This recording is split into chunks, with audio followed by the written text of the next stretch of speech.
Good day everyone. Just wanted to make a quick video on showing you how I'm installing my GME UHF radio setup in my Hilux. So I have my Uniden one that I've just ripped out, which is just here, which was mounted just here in the footwell of the passenger seat. It's a bolt that just went through to hold that bracket in. But now I've upgraded to a GME one. So instead of running through the firewall into the battery like I did last time, this time I'm just going to use one of these. So it's a microblade fuse adapter. Fuse tapper. So I've got two different fuses, but I just wanted to test the power's working before I put the correct fuses in. So if you've got a 2017 Hilux, or I'm not sure about the other N80 models, you can take your glove compartment or glove box out. On the left hand side here, you'll be met with a row of fuses. So second from the bottom, I believe, is the one that works. The second from the bottom, simply just plug it in. This was an empty slot as well. I just tested if it had constant power. Plug it in, wire it up to your pos neg on your radio. And for an earth, there's a little bolt just here, as you can see there.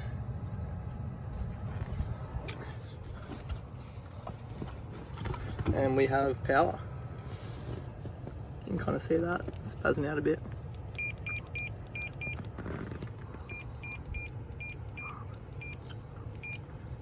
Simple as that. To run, if you want to run an adapter as well for your UHF, so you can hide this away, I just bought one of these UHF adapters from Steady that fit really well, nice and flush with everything else in the factory switches. And then just run an RJ45 or a Cat5, Cat6 Ethernet cable into the system itself, like so. And then you can just plug the actual controller itself straight into this. And then I've just got mine mounted just here. So yeah, hope that helped you out. Alright, so I just finished mounting the actual GME radio, or the GME unit itself.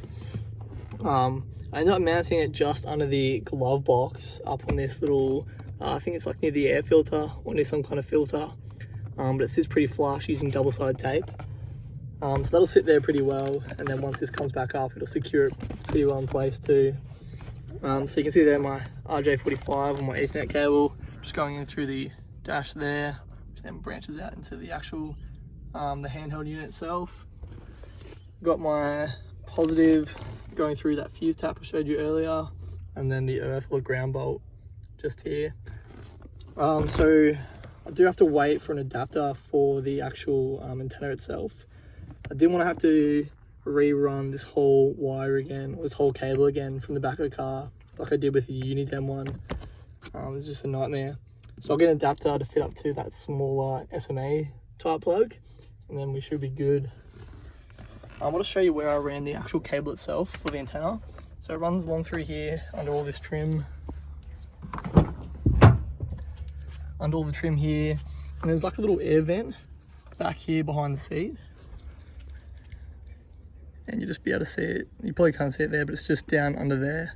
So the cable then runs all the way up into here, and then into that folding bracket.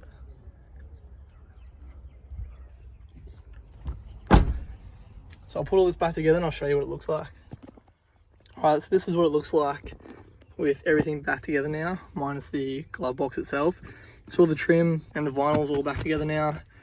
And as you can see, the GME unit, or the radio itself, is kind of just tucked into there. So you can see all the cabling and stuff sits away quite neatly as well. Nothing really obscures with the functionality of the glove box itself. So once I do get that adapter for the antenna cable, I'll post another video of everything good to go to show you exactly how it all looks when it's finished. Cheers. So the adapter arrived today. So this is the N80 adapter. So you can see for the tail end of my antenna, will go on like so. And then the small SMA connection into, if you can just see it there, that smaller SMA plug. So once it's all fitted up, I'll do a final video. So now that everything's all wired up and good to go, we're going to go through and do a quick radio check to make sure everything's working. So I have my in-car GME radio here and my Uniden handheld radio here, both on channel 45. 1111. 1111. So yep, that's a good confirmation now that everything we wired up works perfectly, including that adapter. So yep, hopefully this helped you guys out.